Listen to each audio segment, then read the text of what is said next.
आप इमेजिन कीजिए क्रिकेट का स्टेडियम जो खचाखच भरा हुआ है। हजारों लोगों का शोर इतना है कि कान के पर्दे फट सकते हैं। सामने वाला गेंदबाज जो है वो दौड़ रहा है, स्कोर बोर्ड पर रन कम है, गेंद कम है और पूरा देश टीवी सेट से चिपका है। हर किसी के माथे पर पसीना है, हर किसी की धड़कनें तेज है। डर है कि कहीं मैच हाथ से ना निकल जाए, कहीं हम हार ना जाए। लेकिन तभी कैमरा उस बल्लेबाज के चेहरे पर जाता है जो क्रीज पर खड़ा है। उसके चेहरे पर कोई शिकन नहीं, उसकी आंखों में कोई घबराहट नहीं। वो शांत है, इतना शांत कि जैसे वो किसी पार्क में टहल रहा है। वो अपने ग्लव्स को कसता है, बल्ले को जमीन पर ठोकता है और एक गहरी सांस लेता है। उस एक आदमी के चेहरे को देखकर करोड़ों भारतीयों का डर पल भर में भरोसे में तब्दील हो जाता है। जो लोग अभी तक टीवी बंद करने की बात कर रहे थे वो वापस कुर्सियों पर बैठ जाते हैं और एक दूसरे से कहते हैं कि यार घबराने की कोई बात ही नहीं है, अभी तो धोनी क्रीज पर है और जब तक माही है तब तक मुमकिन है।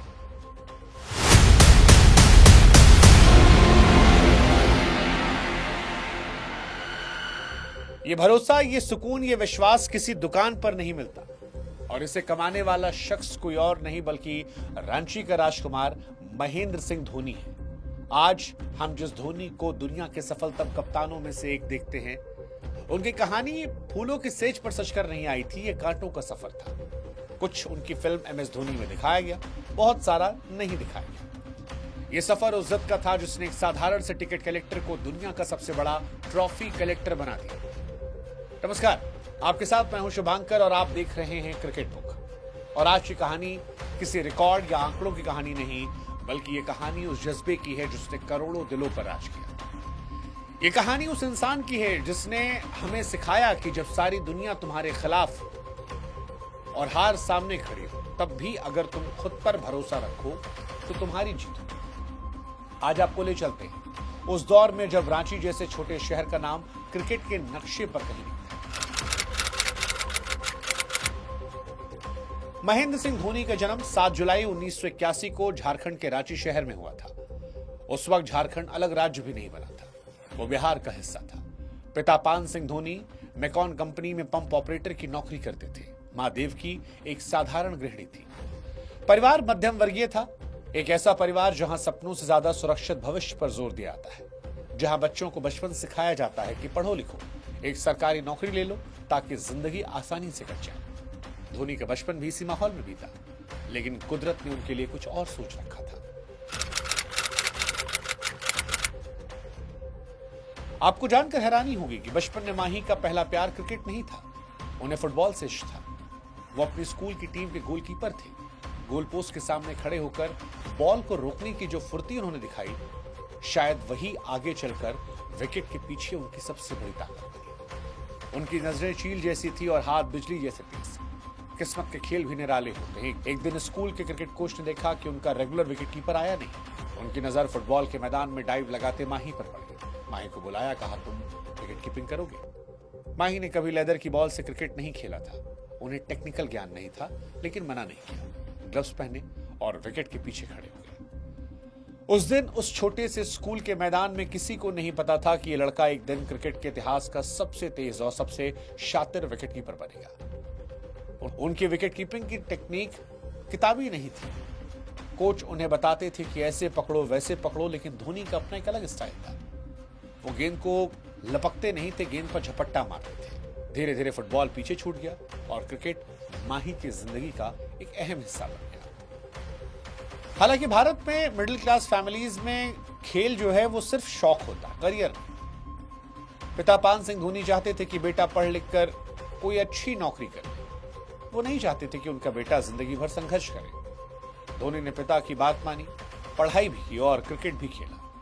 लेकिन असली संघर्ष तब शुरू हुआ जब खेल कोटे में रेलवे में नौकरी मिली। साल 2001 की बात है। महेंद्र सिंह धोनी खड़गपुर रेलवे स्टेशन पर टिकट कलेक्टर यानी TTE बन गए। अब आप सोचिए, वो हाथ जो अपने बल्ले से हेलीकॉप्टर शॉट मारने के लिए बने थे, जो दुनिया के सबसे बेहतरीन गेंदबाजों की धज्जियां उड़ाने के लिए बने थे, उनमें टिकट चेक करने वाली मशीन थमा दी गई थी। सफेद शर्ट और काली पैंट पहने धोनी खड़गपुर के प्लेटफॉर्म नंबर 8 पर यात्रियों के टिकट चेक करते हैं। भीड़ भाड़ वाला स्टेशन, ट्रेनों का शोर, चाय वालों की आवाजें और यात्रियों की चिकचिक, ये धोनी की रोज की जिंदगी का हिस्सा बन गया था। सुबह से शाम तक नौकरी और शाम को थकने के बाद थोड़ी बहुत प्रैक्टिस। यह सिलसिला कई सालों तक चला, लेकिन धोनी का अंदर ही अंदर दम घुट रहा था। वो जानते थे कि वो इस काम के लिए नहीं बने हैं। उनका बल्ला खामोश था, जिंदगी शोर से भरी थी। कई बार अकेले रेलवे स्टेशन की बेंच पर बैठ जाते और आती जाती ट्रेनों को देखते। वो सोचते कि क्या उनकी जिंदगी बस यहीं तक है? क्या बस वो एक रेलवे कर्मचारी बन के रह जाएंगे? उनके साथ खेलने वाले कई खिलाड़ी रणजी ट्रॉफी में नाम कमा रहे थे, आगे बढ़ रहे थे और वो वहीं रुके हुए थे। सुरक्षा और सपनों के बीच की यह जंग बहुत कठिन थी। एक तरफ सरकारी नौकरी की सुरक्षा थी, जो हर मिडिल क्लास परिवार का सपना होता है। दूसरी तरफ क्रिकेट का जुनून, जिसमें कोई गारंटी नहीं थी। लेकिन एक रोज धोनी ने तय किया कि अब हो गया। तय किया कि अपनी जिंदगी रिस्क पर लगाएंगे। सरकारी नौकरी की सुरक्षा को लात मारी। ये फैसला उस दौर में बहुत बड़ा था। इससे पिता बहुत नाराज भी हुए थे। परिवार को चिंता सता रही थी कि अगर क्रिकेट में कुछ नहीं हुआ तो फिर क्या होगा? लड़का ना घर का ना घाट का। लेकिन धोनी जानते थे कि अगर आज जोखिम नहीं उठाया तो पूरी जिंदगी पछताना पड़ेगा। नौकरी छोड़कर वापस रांची आए और अपना पूरा ध्यान क्रिकेट पर लगाया।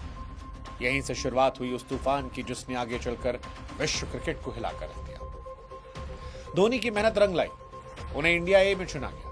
केन्या के दौरे पर एक ट्रायंगुलर सीरीज में पाकिस्तानी और केन्या गेंदबाजों की जमकर धज्जियां उड़ाई। उनकी बल्लेबाजी देखकर सेलेक्टर्स हैरान थे। लंबे बाल, चौड़ी छाती और बल्ले को किसी हथौड़े की तरह घुमाने वाला बल्लेबाज किसी नियम को नहीं मान रहा था। वो बस गेंद को सीमा रेखा के बाहर भेजना जानता था। उनके शॉट में नजाकत नहीं थी, ताकत थी। वो गेंदबाज से गुडलैंड गेंद को भी स्टैंड तक पहुंचाते थे। 23 दिसंबर 2004 वो दिन जब एमएस धोनी ने भारतीय टीम की नीली जर्सी पहनी। बांग्लादेश के खिलाफ उनका डेब्यू हुआ। पूरा देश इस नए लड़के को देखना चाहता था, जिसके बारे में बहुत चर्चाएं थी। लेकिन किस्मत देखिए, वो पहली गेंद पर रन आउट हो गए, 0 पर। कई लोगों ने कहा कि ये लड़का इंटरनेशनल क्रिकेट के लायक नहीं है, सिर्फ घरेलू मैच का शेर है। कईयों ने कहा इसकी टेक्निक खराब है, ज्यादा दिन नहीं चलेगा। लेकिन धोनी खामोश रहे। वो जानते थे उनका वक्त आएगा, और जब वक्त आएगा तो सारी दुनिया देखेगी। वक्त आया साल 2005 में। पाकिस्तान की टीम भारत के दौरे पर थी। विशाखापट्टनम का मैदान था। सौरव गांगुली ने अपनी जगह यानी नंबर 3 पर धोनी को बल्लेबाजी के लिए भेजा, और उस दिन दुनिया ने जो देखा वो तबाही थी। धोनी ने पाकिस्तानी गेंदबाजों को ऐसे पीटा जैसे मानो कोई गली क्रिकेट में होता है। 148 रन। उस पारी ने बताया कि शेर के मुंह में खून लग चुका है। उस दिन पहली बार देश के हर क्रिकेट प्रेमी की जुबान पर बस एक ही नाम था, महेंद्र सिंह धोनी, और आवाज आ रही थी, माही मार रहा है। माही मार रहा है, ये सिर्फ एक लाइन नहीं थी, ये भारतीय क्रिकेट के बदलते हुए तेवर की निशानी थी। क्योंकि भारत अब डिफेंसिव नहीं था, आक्रामक था। इसके बाद श्रीलंका के खिलाफ जयपुर में खेली गई 183 रनों की पारी ने तो इतिहास रच दिया। धोनी रातों रात सुपरस्टार हो गए। उनके लंबे बाल फैशन बन गए। हर गली मोहल्ले में लड़की धोनी की तरह बाल रखने लगे। वो सिर्फ एक खिलाड़ी नहीं, अब इमोशन बन रहे थे। लेकिन धोनी की असली परीक्षा भी बाकी थी। साल 2007 भारतीय क्रिकेट के लिए काला साल था। वनडे वर्ल्ड कप में भारत पहले ही दौर में बाहर गया। खिलाड़ियों के पुतले जलाए गए। सचिन, द्रविड़, गांगुली जैसे दिग्गजों के खिलाफ गुस्सा था। इसी साल पहला T20 वर्ल्ड कप होना था। सीनियर खिलाड़ियों ने इस नए फॉर्मेट को खेलने से मना कर दिया। टीम बिल्कुल नई थी, कोई अनुभवी कप्तान नहीं था। तब चयनकर्ताओं ने जुआ खेला। कप्तानी की जिम्मेदारी उस लंबे बाल वाले विकेटकीपर को सौंपी।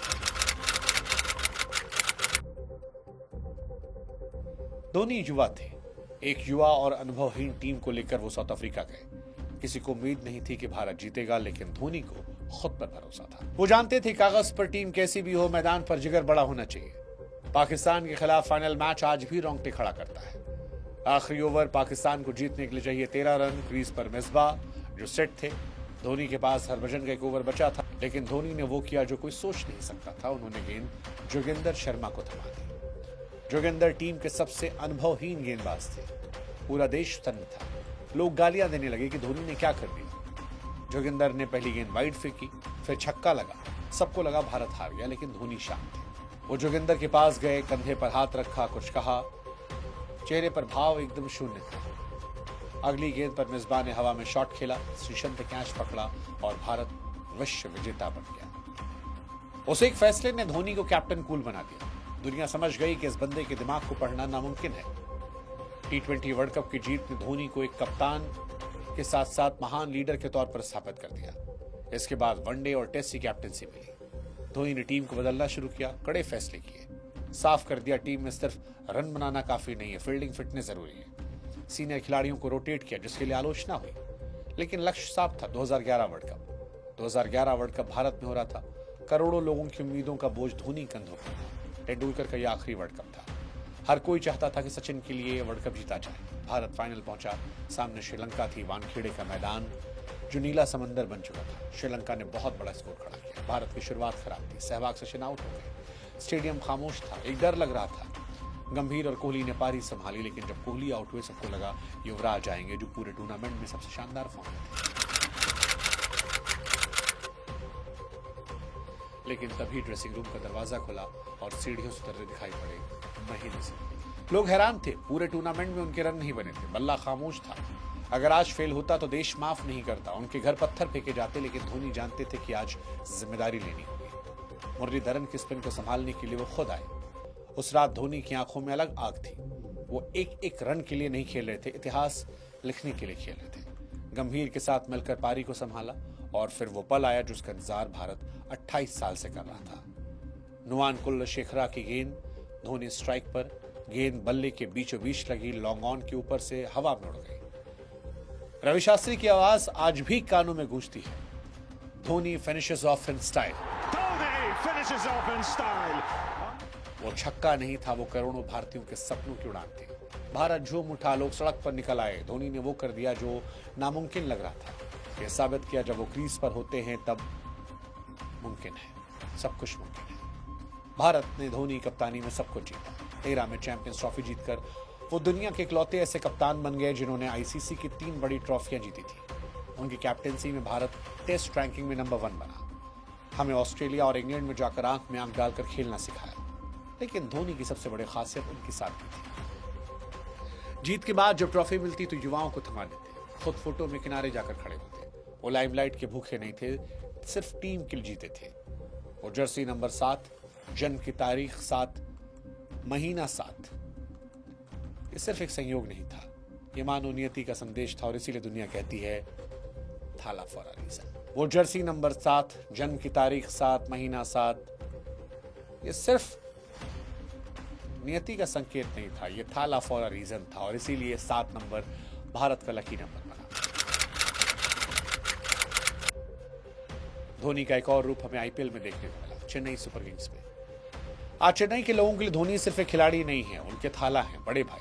आईपीएल में कई बार चेन्नई की टीम हारी, उस पर 2 साल का बैन भी लगा। लोग कहने लगे चेन्नई का दौर खत्म, टीम को बूढ़ों की फौज कहा गया, लेकिन धोनी ने बूढ़ों की फौज को भी चैंपियन बनाया। आज धोनी 43-44 साल के हैं, लेकिन जब मैदान पर उतरते हैं तो वो शोर बताता है कि धोनी में विश्वास दुनिया कितना बड़ा है।